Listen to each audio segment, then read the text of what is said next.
Hi, everybody. I'm Lisa Shield. I'm Benjamin Shield. And this is Getting Inside the Right Male Mind.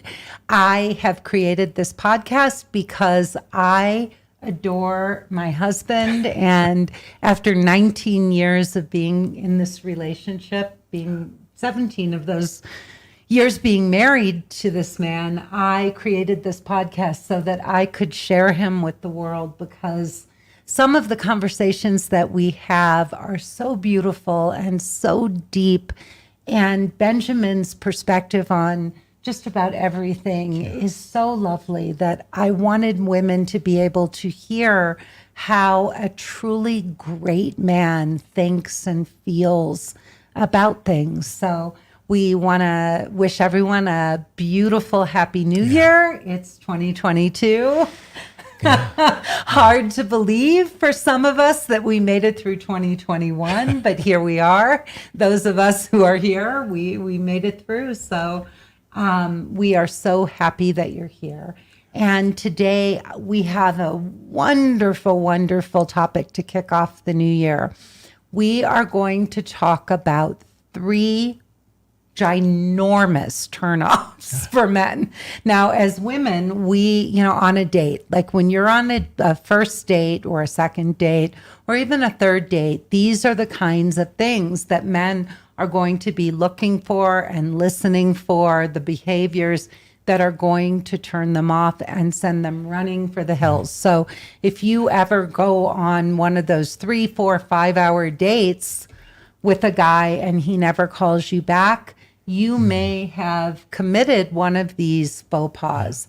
And we may even add a couple extras if there's time. And we're going to cut this into 2 parts. We're going to do a part 1 and a part 2, because this is a really, really, really rich topic to explore. If you come up with some of your own, any of the men who are listening, you can send them to me. We will talk about them. I would love to get your input. What are some of the things that you guys that turn you off on a date? The things that women do that we don't know we're doing, that you wish we knew we were doing. If you do have any suggestions, you can always email me, and you would email me at dwdpod@gmail.com. And DWD stands for Dating Without Drama. So, honey, I'm going to let you kick it off. What is the first one that you want to talk about? Well, the first one is actually done with, a well-meaning intention. A woman may show up to a date and portray her life so complete, so full, and so happy already that a man doesn't feel where he could fit in. And not only where he could fit in, but how he could make her life better. Because a man wants to really make a woman happy. And if she's full of just friends and organizations that she belongs to and a successful career and all of those things, he's sitting there thinking, how is this going to work? What can I offer her? Yeah. How can I make her happy if she can buy everything and do everything and she's so independent? Yeah. What can I offer her? Yeah. And so we could have a great date with great conversation, but the conversation often revolves around what the woman is doing. And almost as if she's trying to prove to you how wonderful she is. Right. And I think women go overboard with that, honey, in that we want you to think that we're not needy. Right. So trying to act secure is an act of insecurity.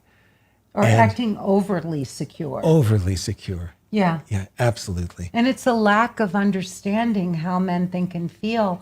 They actually want us to ask them for things, to ask them to do things, to ask their opinions, to ask for their help, right? Yeah.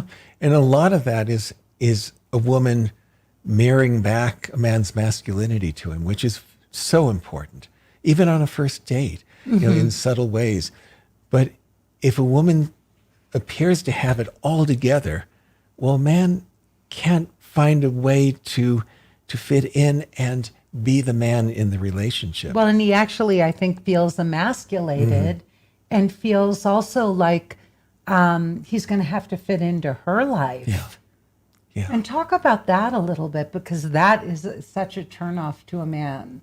Well, a man wants to make a woman happy, and he wants to be able to provide for her and protect her. And by protection, meaning that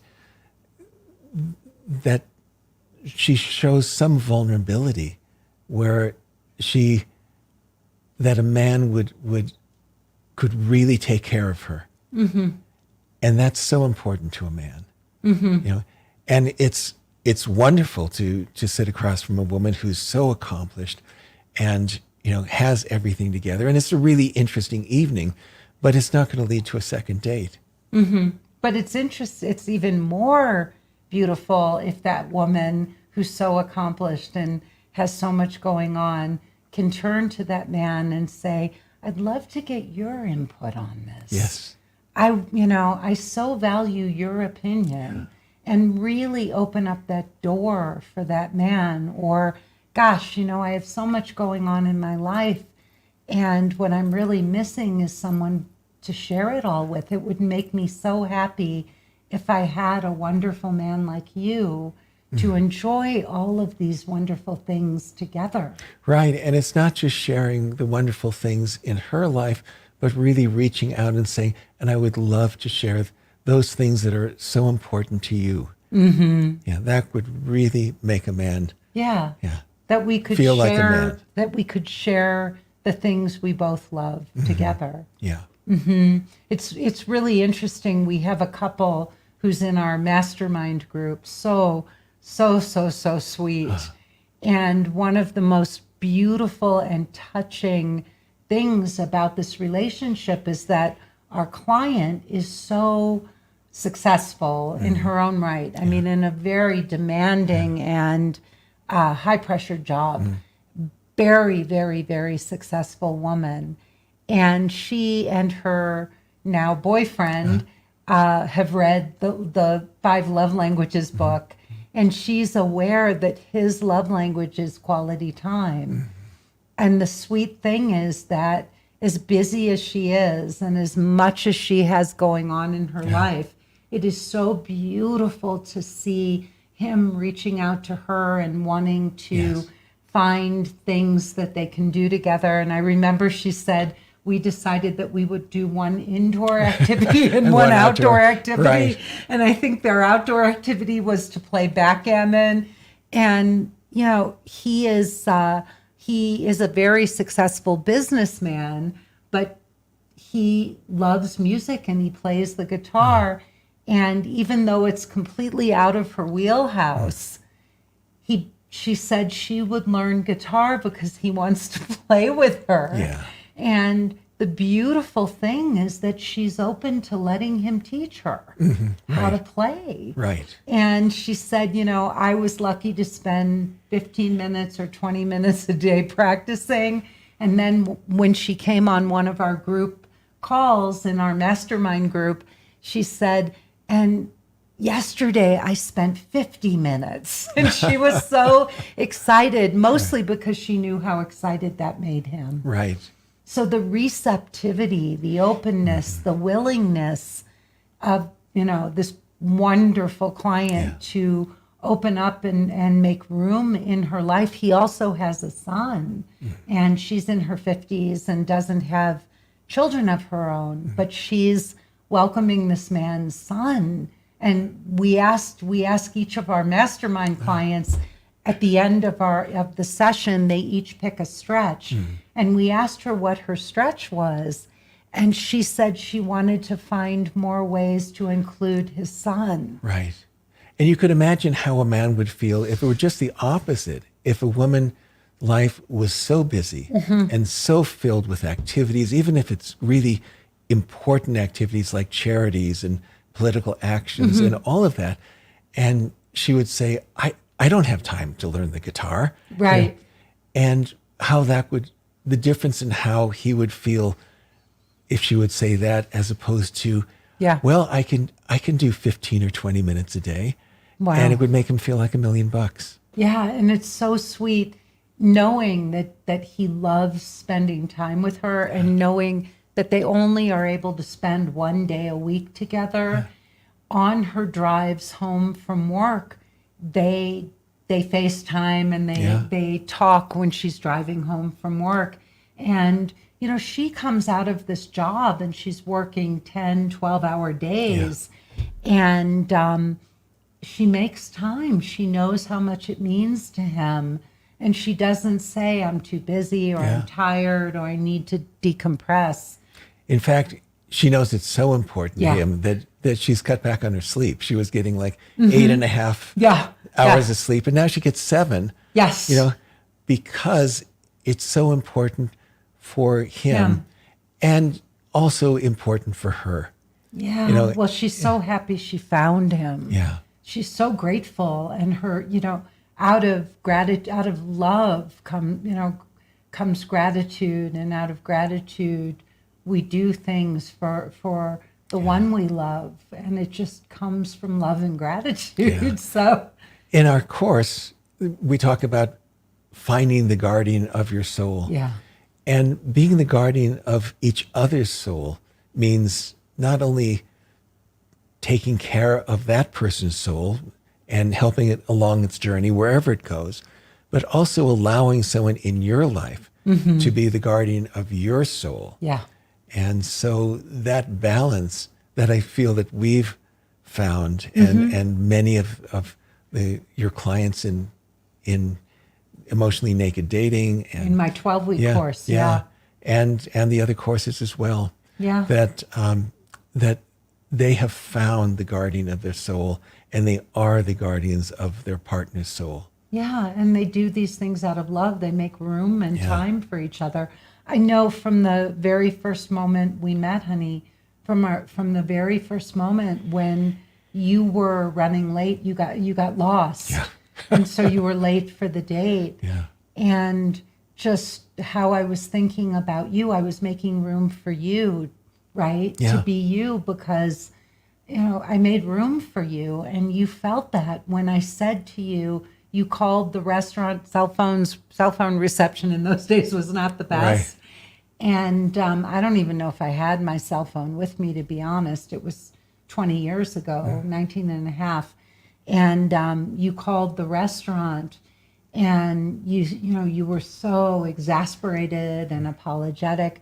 And I just said, I'm sitting here enjoying myself, and I'll be here when you get here, and don't worry, I'm totally fine. And I made room for you.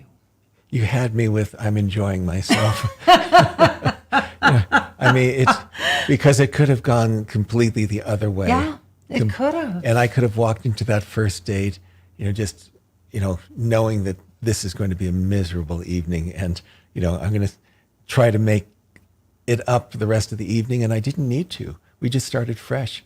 Yeah. We started with a fresh. Well, and I made room for you.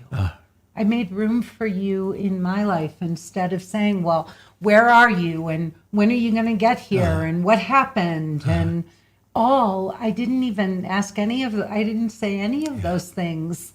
I just said, I'm sitting here enjoying myself, and I'll be here when you get here. Yeah. Yeah. And when you talked about your life, it wasn't that it was so full and so complete. It was that you were on a journey. Mm-hmm. And part of that journey was really looking for a partner, a life partner. Mm-hmm. So that just opened up everything. Well, and the way I said it was so lovely, because I didn't say, do you want marriage? And do you want, whatever? Like, are you looking to get married? Do you want a long-term relationship, or any of those things? I just, you said, what are you looking for? And I said, look, I've been working so hard on myself all these years. And I said, all I want to do is find a great guy and have fun with him. And that was, I put my hands together and quietly said, thank you, God. Yeah. But there was so much room, and I didn't even know it at the time, but it was so spacious. It was like, I just want to have fun. And that's really what our life has been, Yeah. and I wasn't trying to prove to you anything. I remember, on that date, I wasn't trying to prove anything. I mean, it wasn't like I wanted you to know that I had this fabulous business. And I mean, we may have talked about some of those things. I think I mentioned that I had a little gift store at Sunset Junction, and, but you heard immediately that my passion was personal transformation and this beautiful journey, and just wanting a partner, wanting somebody to celebrate life with. Welcoming someone into your life. Yeah. Yeah, yeah. And I think, just to conclude, so many women today are trying so hard to prove that they want a man, but they don't need a man, and that they've got it all together, and that, they're successful, they've got friends, they're busy, they've got their grandkids and their kids, and they're this and they're that, and they travel, and they're doing this and they're doing that. But there's no invitation. There's no invitation for a man to really, they're so busy proving that they don't need a man when they're on that date. What they want more than anything is someone to share their lives with, and somebody who also brings a life and wants to share his life with her. So it would be so much more effective. What would you want to hear from a woman? Well, that she would welcome a relationship, that she would welcome a man to share her life and even to complete her life. And when a man hears that during a date, he goes home and he thinks about what it would be like to be with her. Well, and also to say, like, one of the things I have seen with women over the 19 years that I have been coaching, one of the most important things that I think most women miss is not just, like you said, about I want a man to share my life with me, but also I am willing to share his life. Right. A man wants to hear, ultimately, maybe not on the first date, he won't hear it, but what a woman could offer him. Because so often a man is there trying to prove himself, trying to prove he's safe and he's reliable and he makes a good income, a good enough, and he's good enough for her. And it would be so wonderful for a man to hear from a woman what she feels she could do for a man. Well, and also that she's willing to participate in the things he loves doing. If he loves hiking or skiing or biking or whatever, whatever those things are that he loves to do. I think often women are looking for somebody to do things with them, but they're also not as open to doing things with the man. We have a client who, and I'm trying to remember the exact words, but that the man who she's dating, or now a fiance, I think, said that no woman has ever asked him.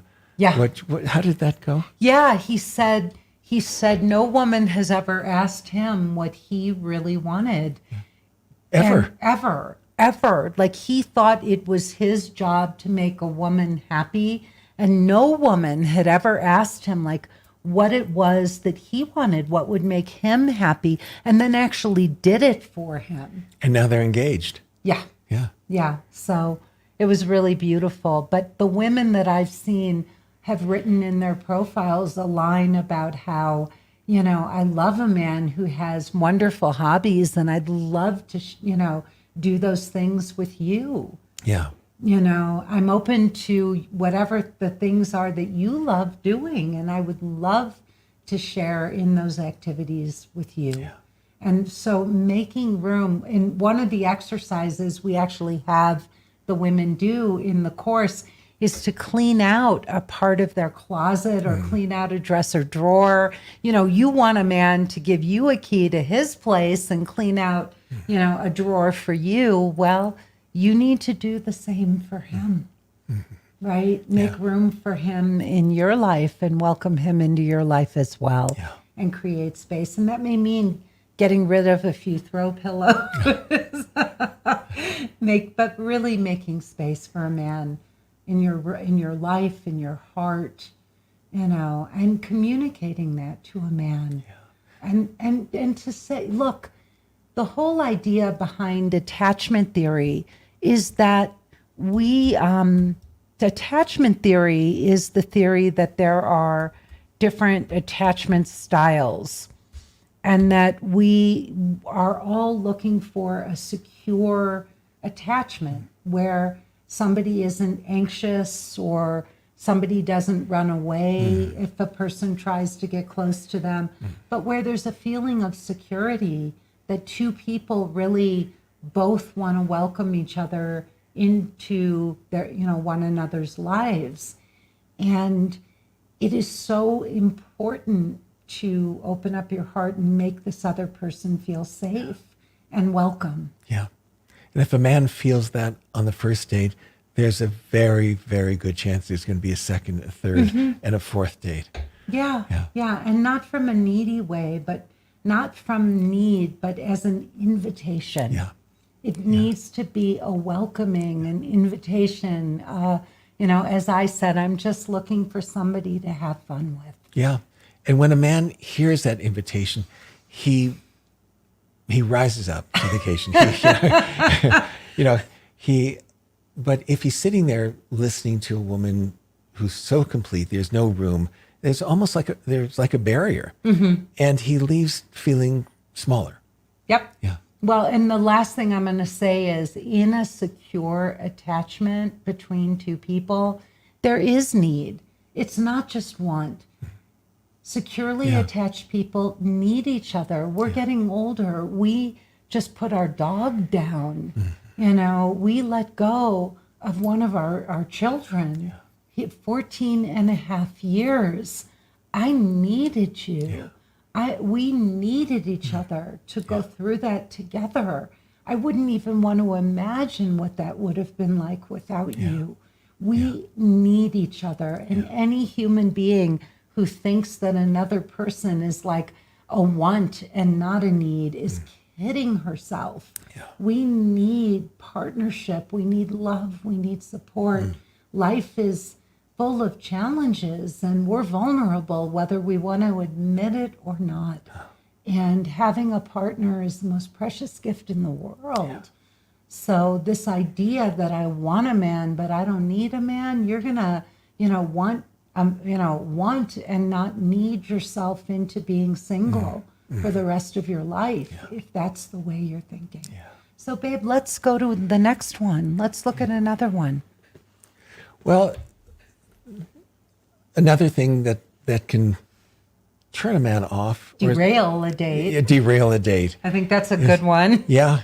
Is so often a woman may seem really cool on a date and not interested in the man. And so, a man is really trying to prove himself on a date, and that could be a provider, that he's, reliable for all of these things. And he really needs that feedback, even a touch on the arm, a leaning in, asking questions about things that he's passionate about. Some things that show that she's really interested in him, and more than what he can offer. Right, more than just trying to information collect. Do you own or do you rent? Where do you vacation? Things like that. But deeply, deeply interested in him, and that will light a man up, and again lead to a second and third and beyond date. But if she doesn't, and I know I'm guilty of this, I know that I was way up in my head and not in my heart on dates. And I was trying to figure out if I even liked the guy sitting across from me. And a lot of women will say, well, I don't want to lead him on. But in not leading them on and being so in their head, trying to figure out if they even like this guy and if he meets all her criteria, nothing happens. There's no opportunity for that spark. Yeah. And there are ways that a woman could show that they're interested, leaning in, a touch on the arm, and as we mentioned, really inquiring about things. Curiosity, insatiable curiosity. And what we would call bell jarring, where it's as if there's a bell jar over the two of you and nothing else exists. Nothing. You know, not the iPhone ringing, not, you know, the conversation at the next table, not the quality of the food or, you know, but really that connection as if only the two of you existed at that moment. And that will really, you know, often, because a man doesn't get that with his male friends. Right. You know, they often sit, even not even facing each other. They may face in a bar, the TV set playing a football or looking game. at the waitresses. Yeah, whatever it is, you know, but they don't get that attention from their male friends. And when they get it from a woman, even on the first date, it's just like water to a thirsty man. Yeah. But it's, I think women are so afraid of showing too much interest, and then a man comes on sexually or, you know, gets overly excited. And so we withhold, you know? Yeah. And I think it's an art to show interest and really to communicate early on, you know, look, you know, I've jumped into relationships too quickly, perhaps had sexual encounters too quickly, and it hasn't worked. So I'd love to get to know you. And if this is important for both of us, let's get to know each other and become friends and build on that. And you can communicate that with warmth and sincerity and heart and still be connected without letting a man think, oh, I'm being nice to him, or that this is an open invitation to, you know, try to get me into bed or something. Yeah. A simple touch on the arm, holding your gaze just a few moments longer than one normally would. All those things, just, you know, a man will come home from a date and he will be thinking about you. He will be thinking about you. And it's also, you know, being kind and nice and heartfelt doesn't mean that you're inviting sex or inviting a man, you know, saying, I'm going to sleep with you. It just means that, hey, I'm just getting to know you. I don't know where this is going to go, but it's opening up the possibility and letting a man see that you appreciate him, that that he's an interesting human being, that there's something there, you know. But if you don't do that, and I know I didn't. I mean, I think if I went back, I think this one was my number one mistake. I was so afraid because so many of my previous encounters with men had just been sexual. It wasn't their fault. It was the only way I knew how to relate to men. And so many of my encounters wound up, you know, being sexual ones that went nowhere. And so I was so afraid of giving a man a go-ahead or a wrong impression for myself. And so I just showed no interest. Right. And it's possible to put up those boundaries gently without shaming the man. Yeah. Because shaming the man will just repel him. So there's a way for an invitation saying, I really look forward to getting to know you better and you know, creating some, you know, eventually some intimacy when we really get to know, and it's built on trust and safety. And there are some men who are just going to try to put the moves on a woman because that's all they know. But it also will be a telltale sign for that woman that this isn't the right guy. You know, he may put the moves or he may make a move. And if you say, hey, you know, I've been down that road and I'd love to get to know you, I really like you, and it's too soon for that, right? I've tried that before, it doesn't work. And I'd love to deepen this friendship and get to know you and deepen our connection and see where it goes. And then the right guy is going to say, wow, she's a class act. Yeah. And the wrong guy who continues to put the move on, you dodge a bullet early on. And it's better to dodge it early than after several dates. Yeah, but if a woman doesn't show any interest, the date's not going to go anywhere. Right. The guy's going to go home and say, wow, even no matter how beautiful she was, no matter how attractive and all. I mean, if she's an ice queen or there's no connection or nothing. It's empty and cold. And I think one of the other issues for women today is that we are told, a man is supposed to make the moves, plan the date, do this, do that, whatever. If he's interested, he's going to pursue you. And so a lot of women don't show any interest, but they like the guy or they want him to call again, but they're just like sitting there thinking, well, if the guy really likes me, he'll pursue me, right? If he's a man and he knows what he wants and what he wants is me, he's going to pursue me and he needs to prove to me that he's interested in me. So a lot of women play that game and they're on the losing end of that as well. Yeah. The wrong men are going to pursue her and the right men are going to walk away and say, and so they're going to keep attracting the players that way. But the nice guys, the ones who really have heart and are really are interested, but felt no connection, they're going to walk away and say, gosh, I don't think she was interested. Yeah. And a lot of very secure men may appear boring. Yeah. May appear boring on a first date in particular. And because they're secure, they're not trying to put the move on. They're not trying to overly impress. Game. Yeah. And the woman, isn't interested because there was no fireworks and they're used to fireworks. And when there's fireworks, there's danger early on. Secure relationships often build and they can seem boring at first. Like, this guy he's a nice guy, he's got all these good things, but I just don't feel anything.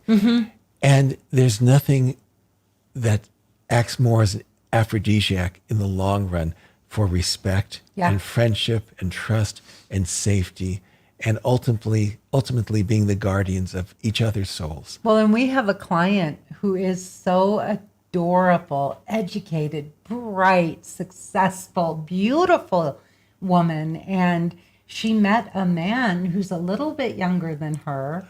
And he was a virgin. Oh, right. He was a virgin. Right. But there was something really lovely about him. And even though, a million other women would have had judgments about who he was and all, she saw how special he was. She saw who he was. Yeah. And they're together. They moved into a house, and she's over the moon. She's over the moon. And he's no slouch. Like, it's not, like this guy was anything but first rate. And she just knew that whatever his life's journey was and the choices he had made and all, she created that invitation and that opportunity. Yeah. And, she showed interest and she gave him a chance. And he rose to the occasion. Yeah. More than rose to the occasion. Right.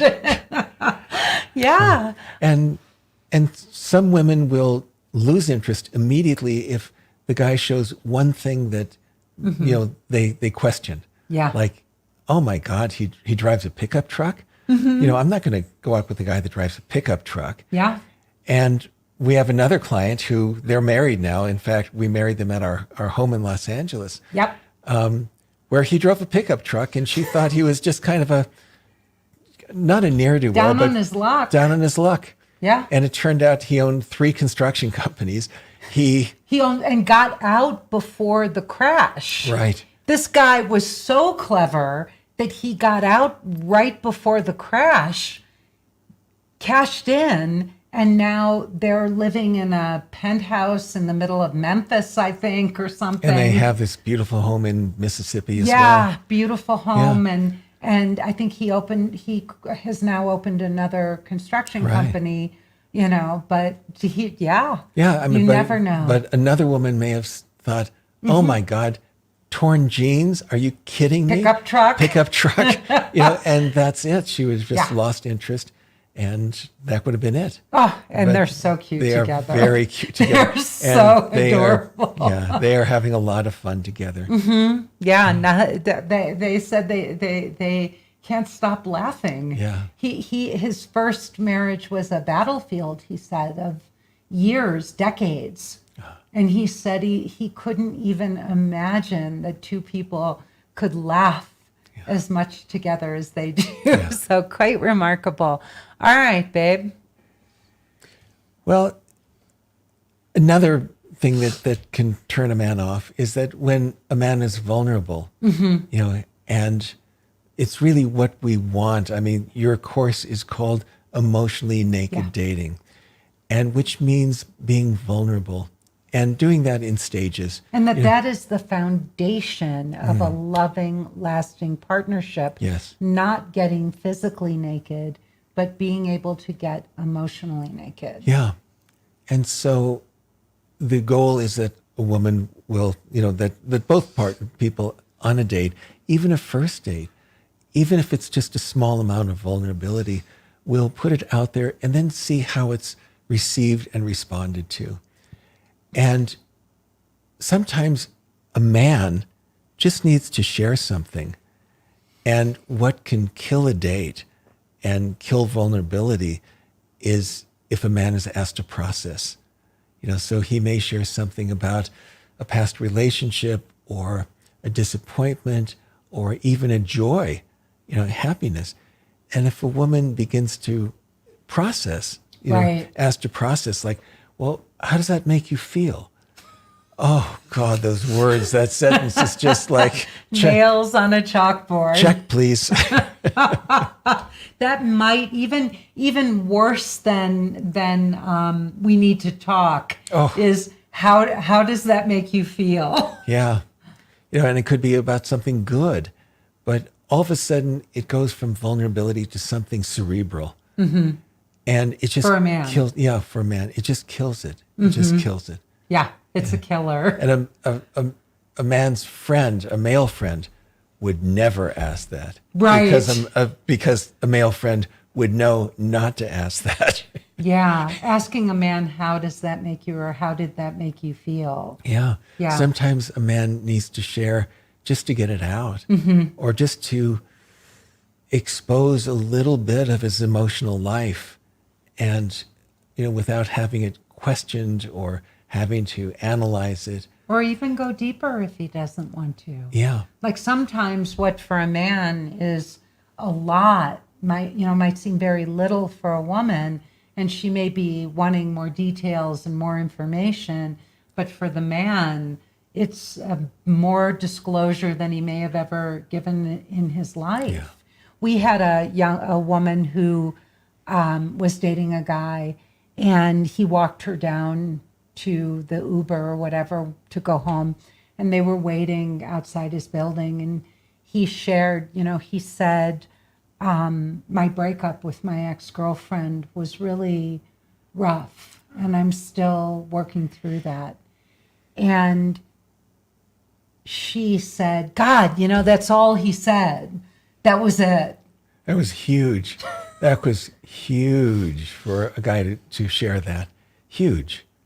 And if he feels that there's safety in saying that without having it come back to him, wash back at him, like, well, what was it like? Or, how did you feel?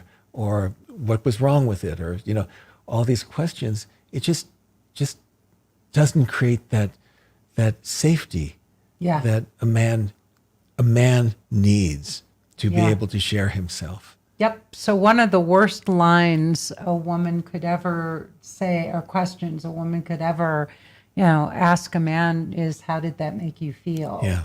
I mean, literally, probably one of the very, very worst things a woman could ask.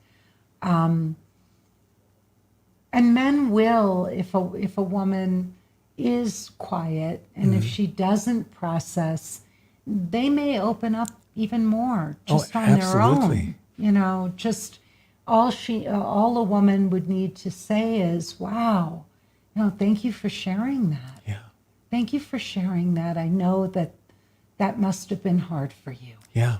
That would be enough, and that would be more effective at giving a man the space to reveal more than actually asking a question, or why did that happen, or what did you do, or how did that make you feel? But just saying, you know, thank you for sharing that with me. It would make a man feel seen, and where, as opposed to being analyzed.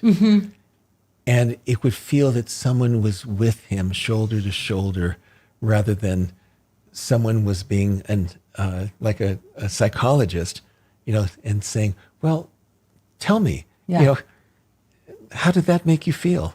And suddenly there's a hierarchy in the conversation where the man is less than, you know, and trying to explain himself as opposed to just being. Yeah. Yeah.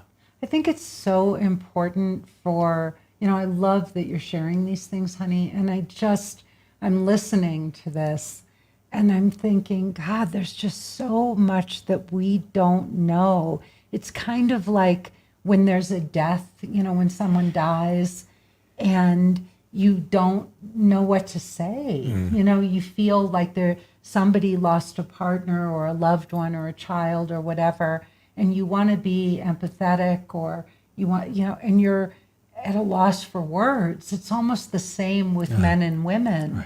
You know, we often want to say the right things or be in the right, you know, create that connection with you. And we're trying so innocently in the way that we would with our girlfriends, and it works with them. You know? They open up, they share more, they want to process with us. And it's such a different language with men. It's a whole different universe. But having these keys to your universe and, you know, having you share these things is so precious. It really is, babe.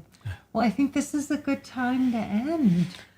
I think we can pick this up and explore more of this, because I think these are very, very useful skills for our listeners, for the women out there. I hope the men who are listening in as well get value from this. Maybe it will help you communicate to your girlfriend or your wife or lover the things that you need as you listen to Benjamin and me talk about some of this.